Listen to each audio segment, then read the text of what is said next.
Assembly. And U.S. pledged to donate 500 million COVID-19 doses to developing countries.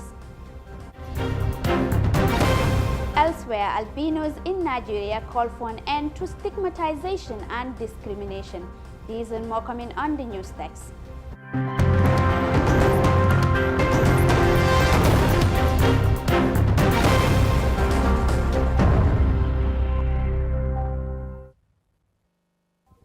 Hello and welcome to the news text with me, Juldeya Suare. Now to the news in detail. The Pan-African Parliament has late last month failed on its bid to elect new president and vice president after the parliament of the continent's body descended into a fight as MPs argued over the leadership voting and whether the presidency should be rotated by region. As featured in this report, Gambian lawmaker Honorable allege shared with iAfrica TV on how the week-long debate over the election of their new president boiled over. Binta Jallo tells us more. After week-long debate over the leadership election, scuffles broke out at the Pan-African Parliament. The chaotic situation stemmed from disagreement among members of the House on whether or not to observe the policy of rotation in the elections. The session was expected to elect President and 5 Vice Presidents of the 6th Pan-African Parliament. Members of the Parliament rejected the report by the ad hoc committee that specified the need to go ahead with the elections of candidates. Debate in the House gradually became a tug of war in what appears to be Francophone-Anglophone role. The session became so disorganized, forcing the clerks to adjourn for a brief engagement with chairpersons of the various caucuses. Honorable Mbow is a Gambian representative at the Pan-African Parliament. It was during the election for the president, that's when the chaos actually started at the Pan-African Parliament. So at this point in time, we could not do the elections, so we had to suspend. And in fact, AU proposed that we suspend the session for a month and then come back and then continue. So, but the chaos was all about the election of the president of the Pan-African Parliament. According to Honorable Mbow, the Pan-African Parliament is an organ of the African Union, but noted not all countries have ratified the protocol that empowers its operations. We are supposed to be a parliament. At this point in time, we are just doing an advisory role to the AU because of some of countries actually are yet to ratify the protocol that would guarantee us full legislative body. Fortunately, the Gambia actually has signed years ago so that the Pan-African Parliament can be a full legislative body.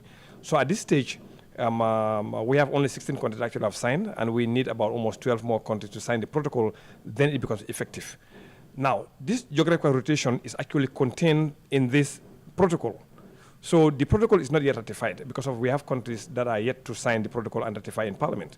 So the laws that are in that particular protocol cannot be applied at this point in time. So what we have is we have something we call our rules of procedure. We really governs the way we do things. And our rules of procedure are actually very clear. It has not clearly spelled out that we have to do rotation, even though all of us actually have agreed that rotation is very necessary so that every region will have an opportunity to hold the presidency of the Pan-African Parliament, but it has not been codified into law. To the Gambian lawmaker, Africans should graduate from the issue of Anglophone and Francophone division. Really very interesting that in this African continent we still talk about this Anglophone, Francophone, Lusophone, Arabophone things, and I think these are the reasons why we are actually not progressing very fast as a continent. You know, the African people must move beyond these language barriers. We need to move beyond that. And I think in one of my interventions at the Pan-African Parliament, I said, I think it's about time the African continent come up with a language, African language, whether it's going to be Amharic, whether it's going to be Fula, or whether it's going to be Manding, whether it's going to be, any of the African or any other language that we can actually develop and nurture in the entire continent in our schools. And what that's going to do is by the time we go 10, 15, 20 years, any country that you go through, those African languages, 2 or 3 or 4 can be spoken across the board. The African Union adopted the rotational protocol in 2001, although the principle has wrongfully been applied by the Pan-African Parliament in the election of bureau members. An AU directive addressed to the PAP clerk indicated that the House must adhere to the principles of geographical rotation in the election of the 6th PAP leadership. The PAP will now elect new leadership in October. For iAfrica News, Binta Jallow. That's a very unfortunate situation there. Now, a plan to revive a stumbling campaign to get COVID-19 vaccines to developing countries got a critical boost from U.S. as Biden administration plans to donate 500 million doses of the vaccine. Africa's top public health officials say 60% of the continent's population needs to be vaccinated against the coronavirus in the next 2 to 3 years. Detail in this report. As part of U.S. President Joe Biden's initiative to help vaccinate the world against COVID-19, Washington has promised to donate 500 million doses of vaccines to be shared between 100 countries around the world. And Africa, through the Africa CDC, is expected to significantly benefit from this donation. Of the 500 million doses, 200 million will be available this year through COVAX, and will include the 92 countries or so that are in the advanced mechanism for COVAX. And then the African Union has been explicitly mentioned in the communique, so we are very grateful for that. It will be a Pfizer vaccine dose that the U.S. will send to Africa and the rest of the world through this initiative. The Africa Centers for Disease Control and Prevention says due to the strict cold storage requirement for Pfizer vaccines, precautionary measures must be taken to ensure effective utilization of the dose. You can use them easily in major cities where you have electricity and the minus 80s or 70s deep freezers. And those deep freezers do not cost excessively, they are not excessively expensive. With $10,000 to $12,000, you can get a minus 70 or 80 degrees. And that one of them can store up to about 300,000 doses of vaccine. So I think it's a question of having the vaccines in a timely and predictable manner. That way we can plan. Planning is key in any scale-up or vast vaccination program. Africa has planned to vaccinate at least 60% of the 1.3 billion people in the continent to guarantee herd immunity against COVID-19. And the Africa CDC Director, John Kengasong, says the U.S. vaccines donation will be instrumental in trying to achieve that goal. We have to use a combination of vaccines to win this battle against the COVID-19. So if the Pfizer doses start coming in, our advice to member states will be to prioritize major cities. Then as other vaccines like Johnson & Johnson start arriving, because you can easily store them at ordinary refrigerator, you can expand them to the more challenging areas or remote areas. Currently, Africa has faced significant vaccine shortages, making it a goal of winning the fight against the COVID-19 pandemic a much more difficult task. But the continent is hopeful that with its hundreds of millions of Johnson & Johnson vaccines orders in the pipeline and many more jobs from other sources such as the Chinese government donations, it will soon hit the 60% vaccination target. Now, businesses in Ghana are booming despite the impact of the COVID-19 global pandemic. The Ghanaian economy is on the road to recovery as the World Bank projected a 1.4% growth this year. More in this report. Business activities at this market in Accra are back to pre-pandemic level. According to traders here, all the shops have reopened after lockdown restrictions were eased, and Ghana's economy is beginning to recover from the disruptions caused by COVID-19. But analysts say it may take years for the economy to rebound fully. These are early days for us to say Ghana's economy has recovered. As I predicted last year, it's going to take us between 3 to 5 years. The recovery is going to take the form of a U-shape, either than a V-shape. V-shape is normally when the economy falls, it bounces back to pre-COVID. But what we see in Ghana is that it's going to be U-shaped. It's going to be gradual, and then it will pick up from where we were pre-COVID. The World Bank has estimated the country's economy to grow by 1.4% this year. Some sectors of Ghana's economy have been hit hard by COVID, and I can make mention of tourism. Once the inoculation goes on, the vaccination program is able to go on as effective as we wanted, then these sectors of the economy will be able to bounce back to lead to the full recovery that we want to achieve. Ghana has so far inoculated nearly 900,000 people against COVID-19. It aims to vaccinate 20 million people by the end of the year. But there are concerns that it may not be able to meet this target due to the global slump in supply of vaccines. Still, the government says it is working to get more vaccines under the WHO-backed COVAX Global Vaccine Sharing Initiative. While the country rolls out its COVID-19 vaccines, experts are concerned about a threat of a third wave because many people have stopped wearing face masks and are not practicing other safety measures.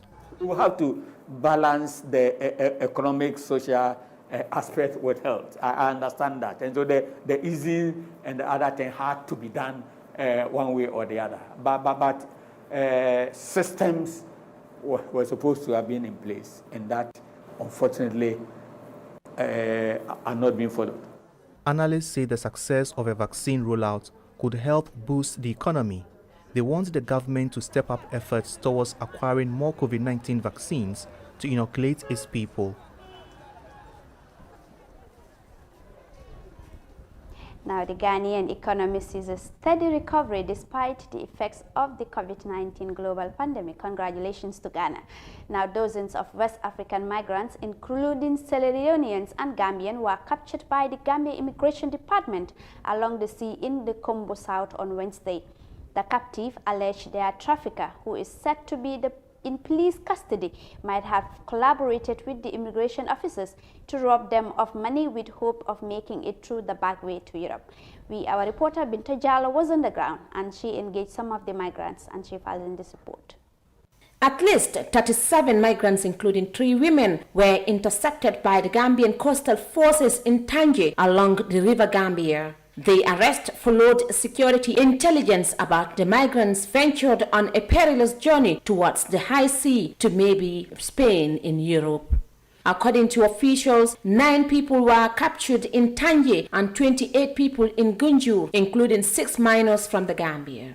It is reported that some of the migrants escaped at the time of arrest and one lost his life.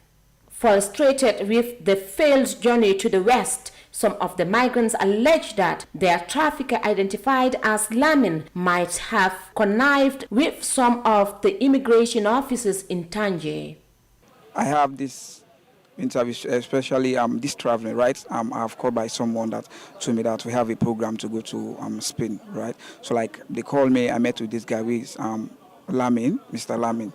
So like we do this transaction, I pay my money in terms of like 5 minutes. So we pay the money in 5 minutes times, but on our way coming, so like this police guy just track us on the way and then bring us to the police station. But what I know actually is a plan work, you understand? Because like what I'm seeing the very day that they caught us, this immigration officer, his name, I forget his name, but the head of this immigration officer, so like he brought us, all of us, we all of us sit down in the ground. So he started asking, he said, your name. So actually, he took Lamin. He said, Lamin, come. So 2 of them started talking, roaming around. So like in the moment, I think he told Lamin for them to go outside. So Lamin took the car, all of them go. They went, right? So when they came back, I started hearing people saying that the guy escaped. So we started wondering, he said, how comes these people, Lamin, the agents, he have a car, Lamin will escape in Gambia? Because I know Gambia, you understand? Gambia is well protected about security. In their observation, the relationship between the supposed criminal and the immigration officials does not reflect a true business for justice. Yes, I think it's just a collaboration with Lamin and the security, because the moment when we arrived, when they stop us, as soon as they stop us, when they start to hit the car, I said, yes, it's Lamin. Then the boss man said, yes, oh, Lamin. Then one of the officers came there to drive Lamin car. The boss said, no, let's give Lamin the car to drive. Then give Lamin the car again before they came to the station. Because as soon as they break us, because as soon as I know that it's a collaboration, as soon as they break the car, when they said, oh, Lamin, the officer know, hey, Lamin, that which we recognize him before. Like when he recognize someone, Lamin. All of them was calling Lamin. That's why I know that, oh, this man, they know this man. Then when they take the man there, they said, oh, Lamin, why? Likewise, they give him the phone. Likewise, they give him his phone. Why they seize our phone? And they even give us our phone during the money time. And that man is the main head. He's the main head of it. They don't even handcuff the man. And when they even one of us, they even tie the man and take the boy inside there. The boy that don't know everything, that's just an honor, is someone like us that pays money. They even take him there because of his phone ring. Say the boy to talk. They even tie his hand with rope. And then they take the boy inside and try to hit the boy. Say the boy is supposed to talk. Why is they hit the boy? They was hitting the boy on his head. What did they use to hit him? The officer uses his hand to hit the boy on his head when the phone rings, so that the boy should talk and pick the call, should talk to identify himself, so that the boy will talk. Then the boy said, oh, I don't know what to talk. He said, because this is just one of my friends calling me. He said, so I'm not an agent. Look at the agent standing in front of you, Lamin. For these migrants, although their venture is clearly out of legal context, but law enforcement officials do not have clean hands in the financial robbery. Because even the Mr. Lamin, that's because they told me that they arrest Mr. Lamin. But I saw Mr. Lamin that night when the ambulance bring us in the station. Even the boss man, the big man, speak with Mr. Lamin. Do you know his name? I don't know the boss name.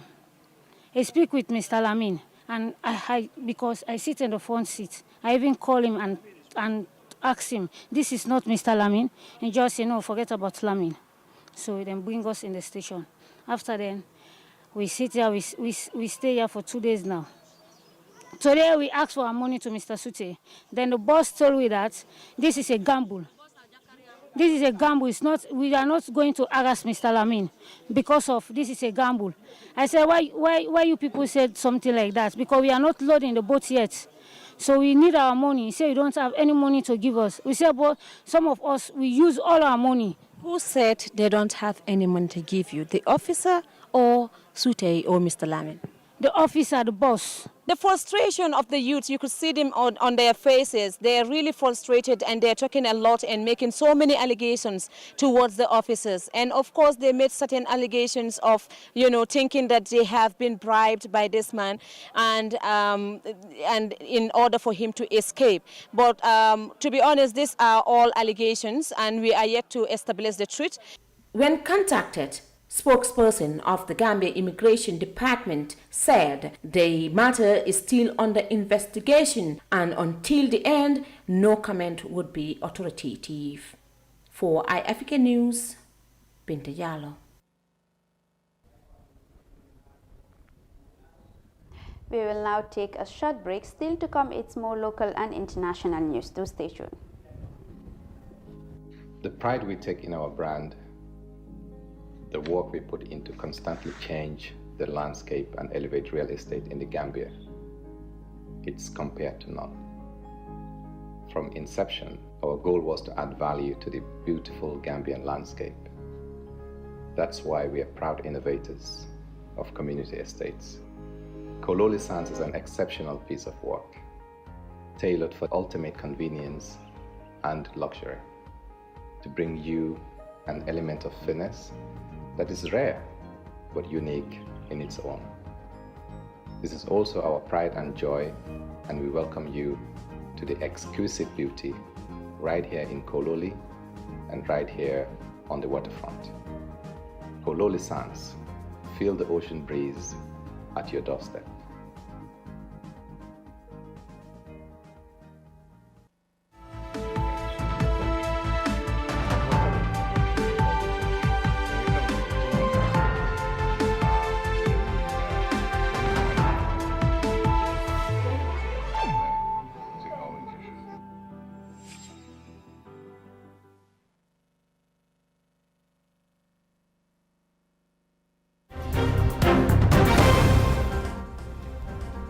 Welcome back. If you're just tuning in, this is the news text on iAfrica TV and I am Julde Njai Suare. Thanks for joining us again. Now, in their efforts to put an end to stigma and discrimination, Albinos in Nigeria call for equal protection of basic human rights to be included in the country's constitution. In response, the Nigerian government took a bill to the National Assembly seeking to establish an agency that will promote the fundamental human rights of Albinos. We have more of that in this report. 43-year-old Musa Bre is a politician aspiring for the position of councillor in the forthcoming local government elections in Plateau State, north-central Nigeria. But he says finding acceptance among the community has been challenging. It has not been easy for me at all, because the people in my community, especially those called do it because of my condition. Love that I have for the general population is pushing me, and I'm not going to give up. Albinism is a rare, non-contagious, genetically inherited condition. People who are born with it often have permanent visual impairment and also face discrimination due to their skin color. The United Nations says albinos have been attacked and killed in 28 countries in Africa in the past decade. Nigeria is ranked as one of the countries with the highest number of albinos in the world, with an estimated 2 million people living with the condition. Activists at this albino foundation say the government has not done enough to help the community. Persons with albinism, particularly in Nigeria, faces a lot of challenges, and the challenges are enormous because most of them are cultural beliefs. There are myths, and there are other sorts of challenges. The stigmatization, the marginalization has been so much, because even in the workplace, you hardly see persons with albinism gainfully employed in offices. And the government has not made a deliberate attempt or provision to pave way for the employment of these persons with albinism. Campaigners here are now pushing to ensure that persons with albinism get equal protection and basic human rights. The government should give strict laws to enable persons with albinism also have jobs. Now that the constitutional review is going on, this should be included in the constitution so that it's a right for persons with albinism to also get such jobs. And there should be laws with health care. Persons with albinism also are exposed to things like skin cancer and visual impairment, and all this, they need to be included in the health sector, the health laws. A bill for the establishment of an agency for albinism and hypopigmentation is currently on the floor of the National Assembly. The government says the agency will be in charge of promoting access to education, health, employment, social rights and justice for persons living with albinism. It will also protect their fundamental human rights and promote freedom from stigmatization, prejudices and stereotypes. Musa Bre and others with this condition hope the bill, if it is passed, will help reduce stigma and superstitious beliefs about albinos. Albinos in Nigeria strive to overcome stigma and discrimination. From that report, we come back home because as the Truth Commission's public hearings ended weeks ago, the Commission is expected to present a final report containing their findings and recommendations to President Adama Barrow in just over a month. However, Gambians are raising concern over the implementation of the recommendation. Many of them are afraid that the TRRC recommendation will end up just like that of the Janneh Commission. Khadija Tuseka takes us through. The Truth Commission, set up to investigate the gross human rights violations of Jammeh's 22-year rule, spent 871 days in hearing the testimonies of 392 witnesses, mainly victims and self-confessed perpetrators. After the ending of the public hearings, Gambians started to raise concern over the implementation of the recommendations. Many of them are of the view that Gambians suffered a great deal in the hands of Jammeh and his hit squad, demanding the recommendations of the TRRC to be implemented by the Barrow administration.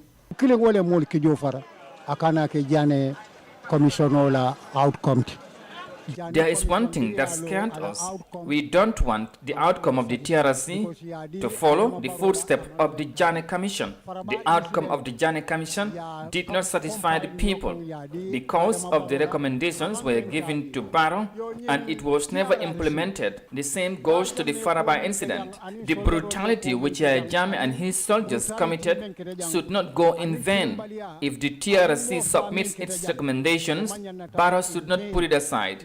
He should not look at the fact that we are in an election period. This happens before election. So we demand implementation of all the recommendations of the TRC. Suleiman Gom is equally concerned as to whether the self-confessed perpetrators would face justice for the crimes they commit. My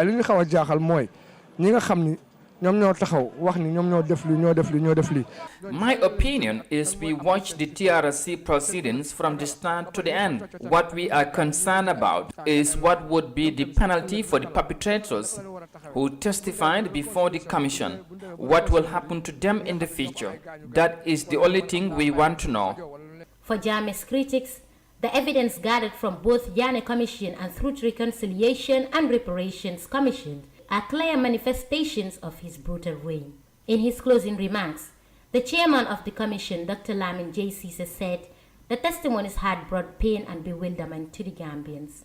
According to him, Gambia is known for its peaceful coexistence and tolerance, so it was shocking to hear atrocities narrated before the Truth Commission.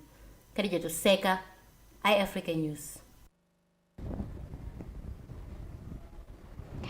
That story by Khadijatu Seka brings us to the end of the news text, but for more of these and others, join us in our subsequent news bulletin. Many thanks indeed for the pleasure of your company, and do have a nice day. Bye-bye.